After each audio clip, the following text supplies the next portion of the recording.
What is one of your favorite, if you had to pick one, and I know there's a ton because we've talked about a ton. What is your favorite leadership or business related book? Oh man, the first one that really changed my life was Never Eat Alone by Keith Ferrazzi, which I recommend that book a lot, right? Just teaching you the power of like networking and how it infiltrates everything, right? Being nice to everyone kind of thing, but and then building relationships and nurturing those over a lifetime. That one was absolutely critical. Um, and I love some of the other OGs like this, Seven Habits, um, Think and Grow Rich. Like I have read all those classics. A couple that are more recent was Principles by Ray Dalio was really good. Yes. Yep. Yep. Help you kind of codify the whole, the business structure I sometimes would overlook in the beginning, right? And just Welcome back to Bringing It Home, stories of hustle, homes, and high achievers. And today I'm stoked because we have an awesome guest that is just creating ripples in the technology and business sector. I am joined today by Mike Simmons, the COO of Eolian VR, a company that's innovating technology, virtual reality for both defense, real estate, and everything else. So let's dive in and let's get started. Mike, thank you so much for joining us. y'all, thanks for having me. Well, I appreciate it. Awesome, man. Well, let's kick it off. So tell us a little bit more about Eolian and what you guys are doing.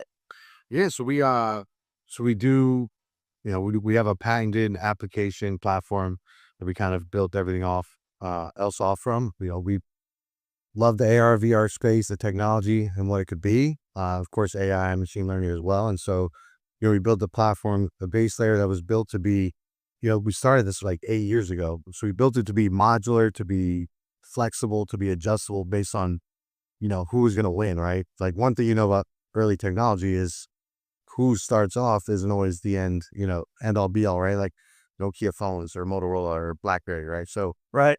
we built it to be, modular, open system, but flexible. So, agnostic for whatever hardware, software, would be the winner.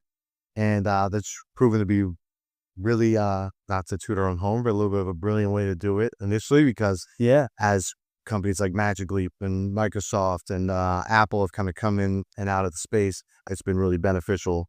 Meta, of course, too, that we built this thing where, we can kind of adapt and move based on who's winning from the hardware side. From the software side, we can add new software capabilities and integrate with those and such. So that was really a nice forward thinking way to build this, and that it's allowed us to be flexible and to really continue to evolve and grow, throughout as the tech side has, emerged alongside the market. So That's awesome. So, on the tech side, what's the software do? yeah, so we bring together a lot of different capabilities and kind of use them as one, primary hub. This is the vision. And so we'll bring in 3D mapping, for example, right? So we'll, use Google Earth, Bing Maps, Microsoft's version. We use cesium tiling engines, right? We use drone scans, which is a big, of course, drone LiDAR scans for interior, different 3D, mapping capabilities for buildings, for terrain, for underwater even, right? So there's a ton of different use cases, and that's kind of the main hub of the spoke, right? That spokes kind of peel out from is this 3D immersive map.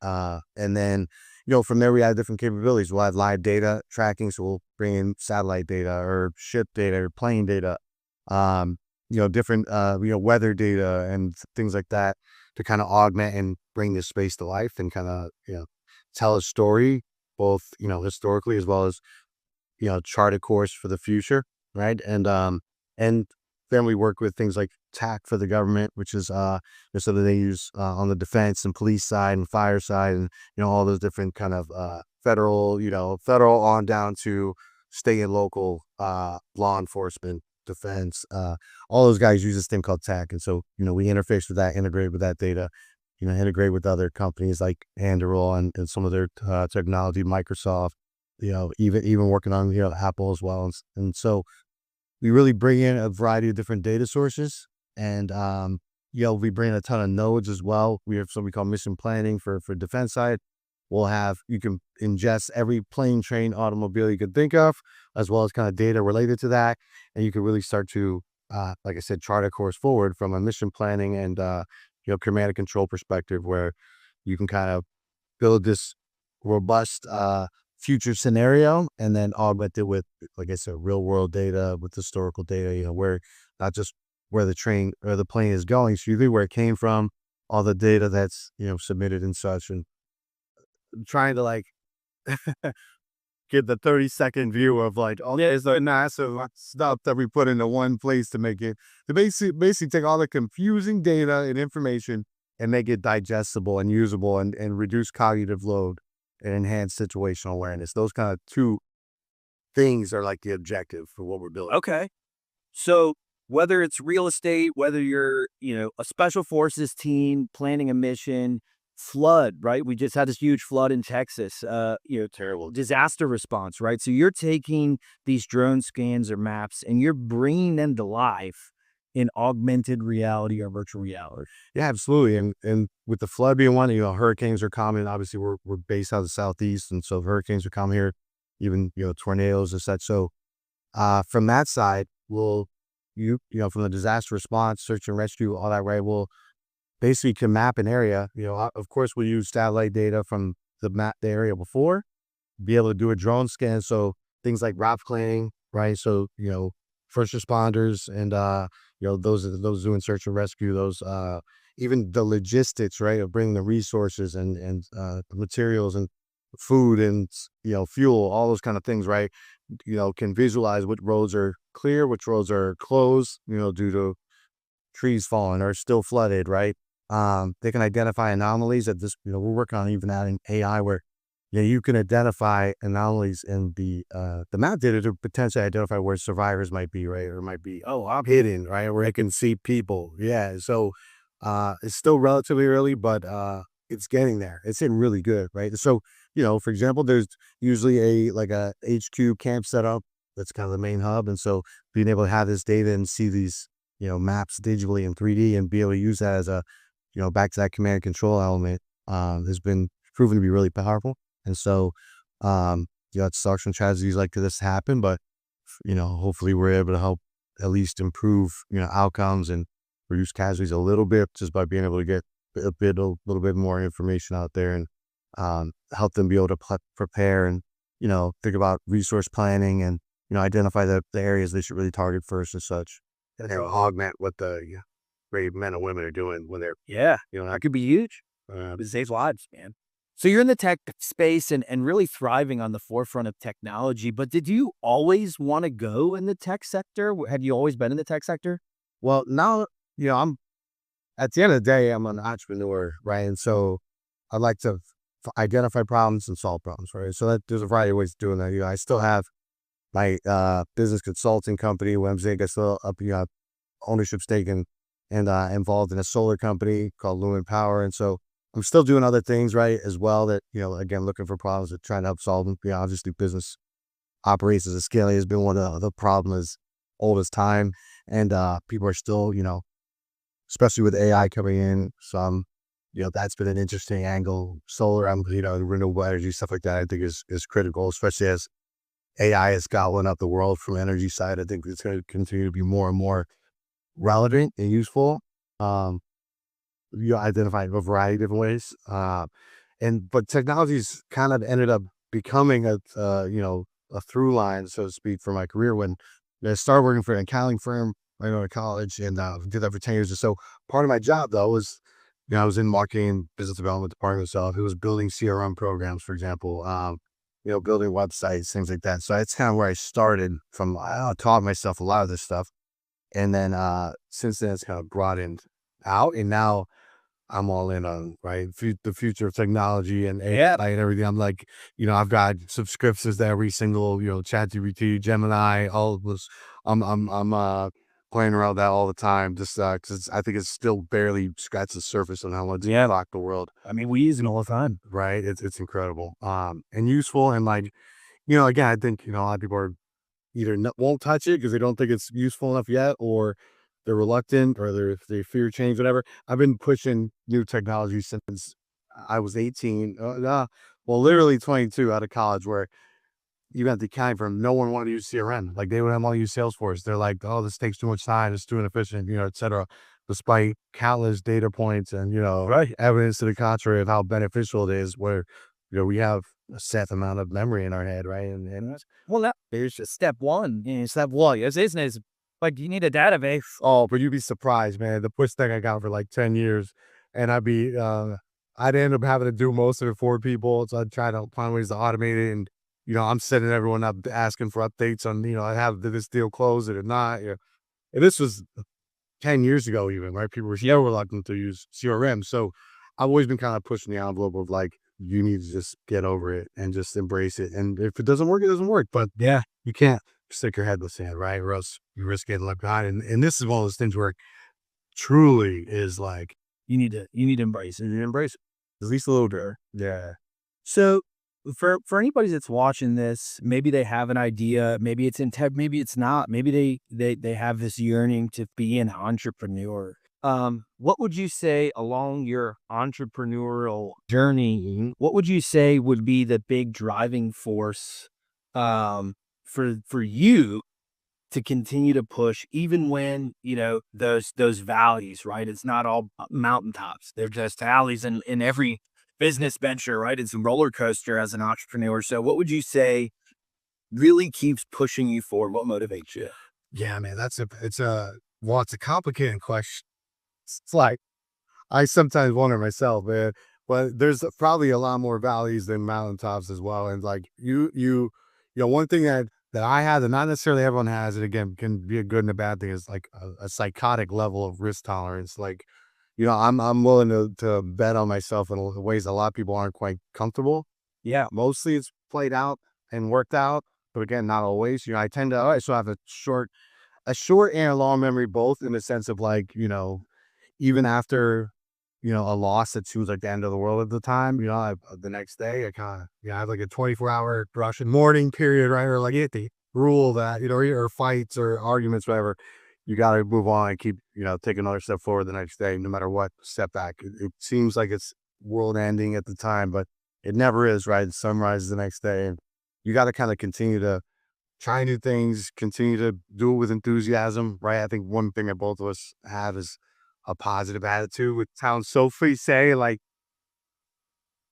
Scrooge, man. Your perspective is so huge. And I think, there's one common theme with the majority of successful entrepreneurs is the ability to do that, right? Learn from your mistakes, but don't let those failures hold you. Oh yeah. And just that persistence, right? That's really huge. I mean, you got to keep pushing. I think a lot of people don't ever see their dreams happen.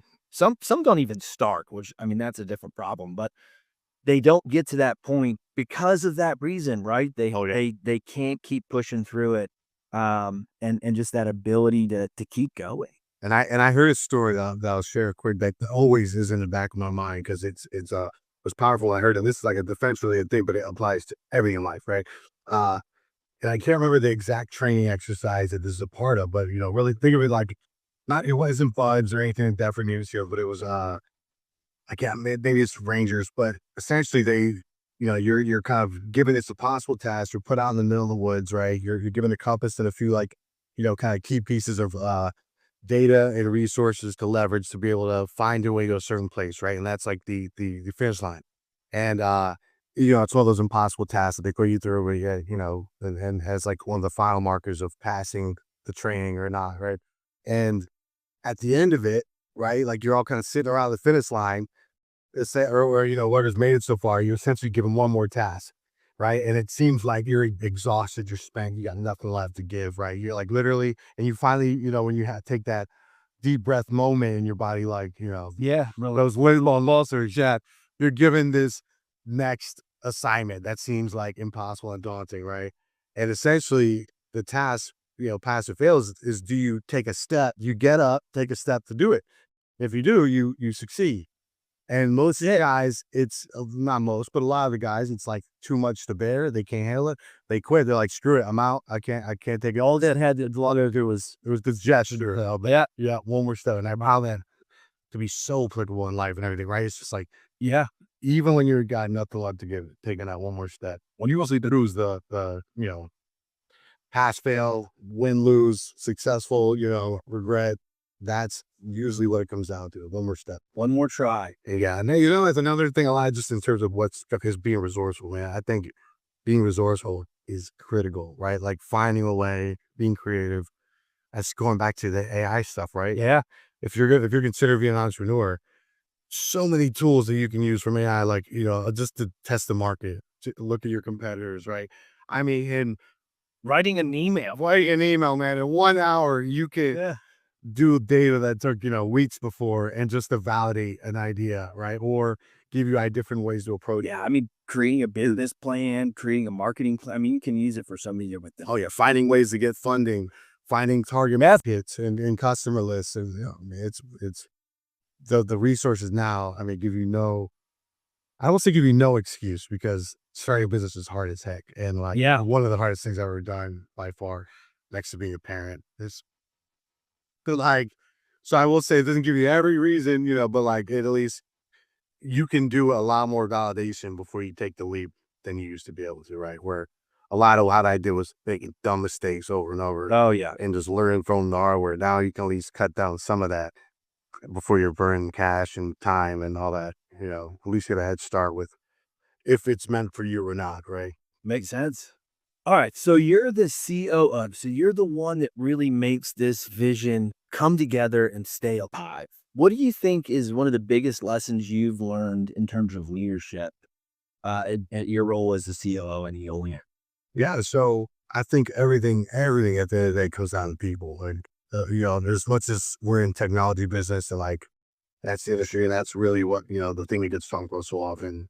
People is really what makes the world go round. I mean, even from an entrepreneur or from a business growing and scaling and operating perspective, people is at the end of the day literally what matters most from every single angle, right? So it's motivating people to move and do things in a way that, sometimes to get the best out of them or to, convince them they're capable of achieving things that they don't realize they are at the time.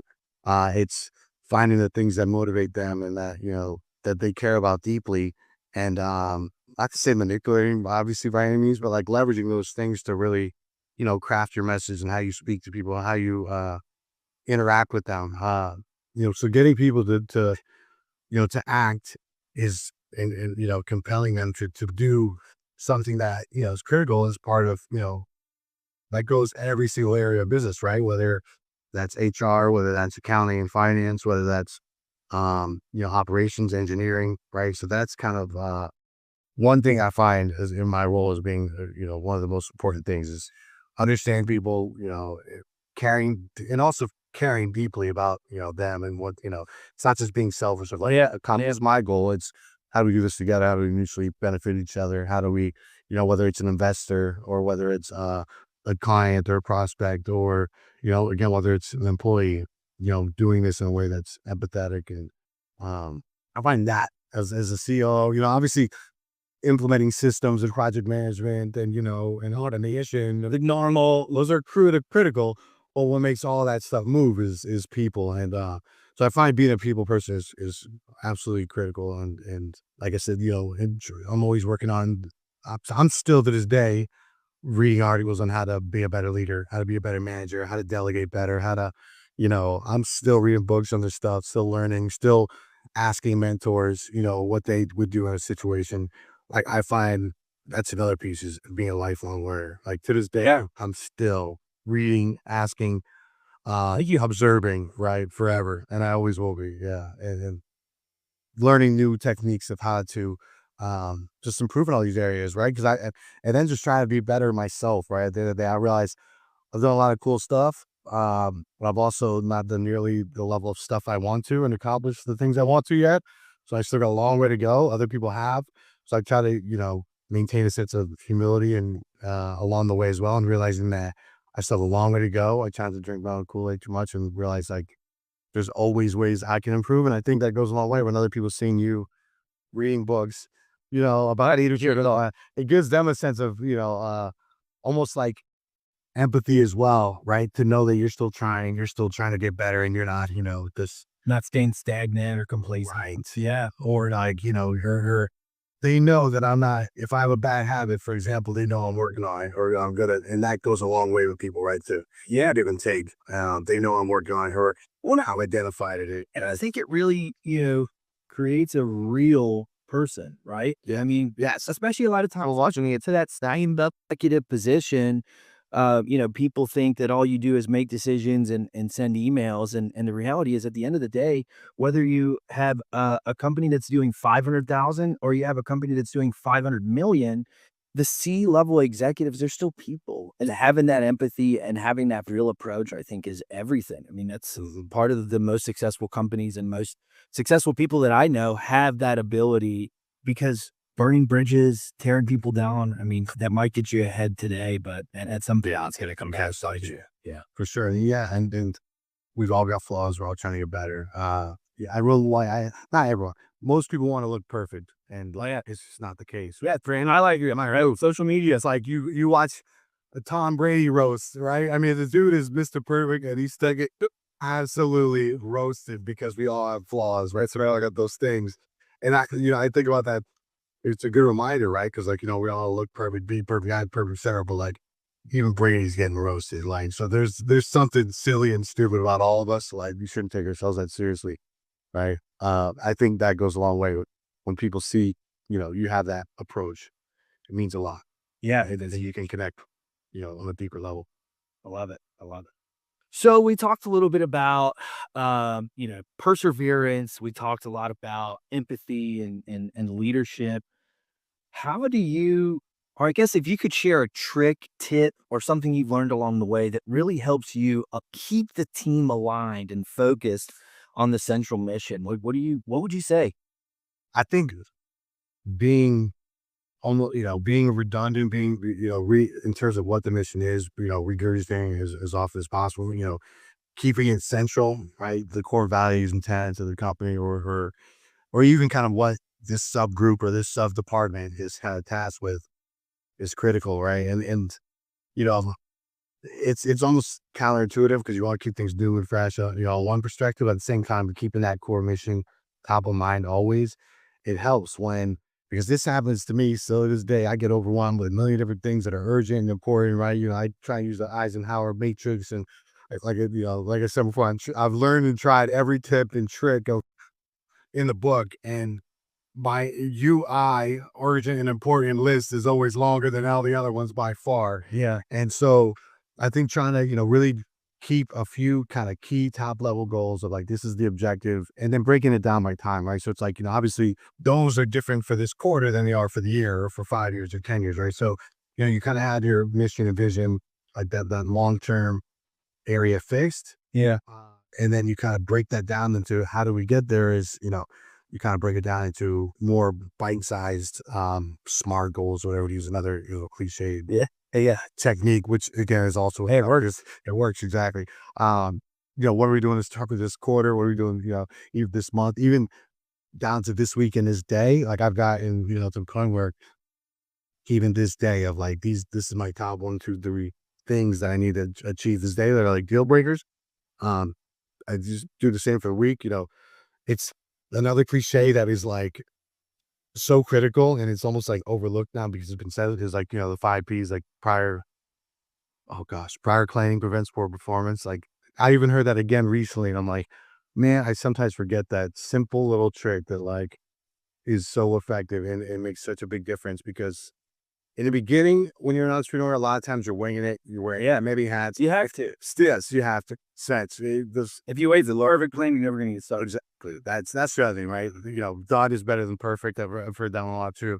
So in the beginning, and often even to this day, still I talk, I'm winging it, right? Like I try to then not let those because sometimes when you're riffing, it's like playing jazz, man. You're crushing it, and like those moments are when brilliance can happen, and like really, you're open minded and you know in a position to then make quantum leaps forward sometimes in those where you're just in that flow state and like whether it's you're at an event or a trade show and you're just kind of meeting new people and talking and building relationships or and then that leads to pivoting because you're going to go meet some of that you'd love to meet and then have a conversation with them sometimes those things can be really effective, but then grounding it, you Right. can't live in that forever, which I how you do in the beginning does not work.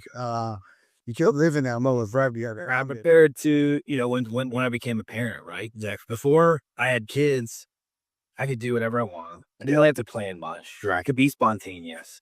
Now with kids, it's not to say I can't be spontaneous. Right, but it's A little bit more planning and sensuality to it. it's a little less fun too. It's like thoughtful. So I'm gonna need its notice before we put anything on the calendar. I'm in the same way. It's forced me to be better about this, to live in the now. But I think, at least making sure you go back to anchoring and that, that plan structure is critical because you don't want to lose it entirely, right? So yeah, it's the best family moments even, or it's spontaneous, or you make a wrong turn here and end up, finding this incredible, path in the woods or whatever. Those things happen sometimes in the spontaneous, but we gotta bring it back. And man, not ripping that there's you on track and don't get so too far off the road. Yeah, and that works with your team, right? As well. Keeping them allowing them that autonomy to seize those moments or to kind of let flow state take over, but then getting back to this is the mission, this is the plan, this is these are objectives, these are the KPIs that we got to lead, et cetera, et cetera. Makes sense. All right, so let's loosen it up a little bit. We're going to start with some rapid fire questions. So, what's one piece of technology that you could not live without? Oh man, I love my phone, but my laptop was critical. Like I still have to be on a screen with a keyboard and a mouse even. That's one thing I cannot. I know people that run their whole business on the trackpad. No trackpad. I cannot do the trackpad. I'm still a little old school in that way. And again, some of those uses AR, VR. I that laptop with that house is like my anchor. Got No it. doubt. What is one of your favorite, if you had to pick one, and I know there's a ton because we've talked about a ton. What is your favorite leadership or business related book? Oh man, one of the first one that really changed my life was Never Eat Alone by Keith Ferrazzi, which I recommend that book a lot, right? Just teaching you the power of like networking and how it infiltrates everything, right? Being nice to everyone kind of thing, but and then building relationships and nurturing those over a lifetime. That one was absolutely critical. Um, and I love some of the other OGs like this, Seven Habits, Think and Grow Rich. Like I've read all of those, most of those classics. A couple that are more recent was Principles by Ray Dalio was really good. Yes, yeah, yeah. Help you kind of like codify the whole, the business structure I sometimes would overlook in the beginning, right? And just but then also it goes back to how important people are as well. And but in a really systematic, thoughtful way. And then I'm a huge fan of Robert Greene, 40 Laws of Power, 33 Strategies of War, uh, you know, uh, the daily laws of human nature, like those excuse me, the laws of human nature and then the daily laws. Those are, man, I could go back to that a lot. It's, they don't sound like business books, but again, going back to people and strategy and all that, it really permeates business quite a bit. Those I recommend to everyone. All right. So, off the cuff, what is your favorite guilty pleasure TV show right now? Oh man, right now, Landman is awesome. Swinghead Man. All right. I can't wait for season two.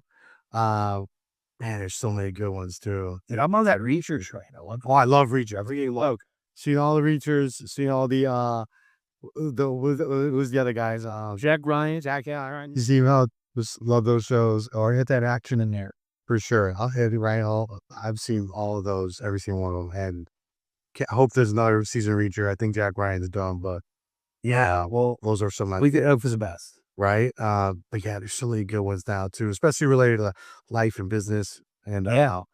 yeah, I mean, Game of Thrones, the new one is not as good, but I watched that, and those shows are like the big sweeping epics. Those are some of my favorites. Love it. Dude, so, last question. If you weren't building a VR company, what do you think you'd be doing right now? Man, I'd be all in on anything, everything AI. Like I think it's truly gonna be like monumental. That in my other back of my mind, long term plan is how do we get into the nuclear energy space? Yeah. I don't know. It sounds silly and crazy, but like, the one I just think the needs for again just to run humanity is like just gonna get it's gonna get crazier and crazier and more demanding. And so that's AI of course, but energy and really anything that's like, Maslow's hierarchy of needs, right? food, water, right? Those things I think are going to get covered. Kind of important, yeah. Yeah, those kind of resource, like the base layer resources that humans need. Shelter, real estate, obviously, those things are all going to be continue to be more and more important. So, um, buying water and it's the finding a way to accumulate assets and ownership stakes. I'm like, I don't think I'd really start my own. It might be a little tough starting from Powerland, but getting it's been in my head and it kind of won't go away for a while now. And so I figured I'd throw it out there, let the guy in the universe Yeah. that's thing. Maybe somebody's listening, man. Nuclear energy in space. Yeah, they'll hit you up. I grew up near 3 Mile Island, so it's always been around my life, but like even though it's been shut down since I was born, but like so it's and now that it's kind of become more of a thing again. Yeah. That's awesome. Anyway.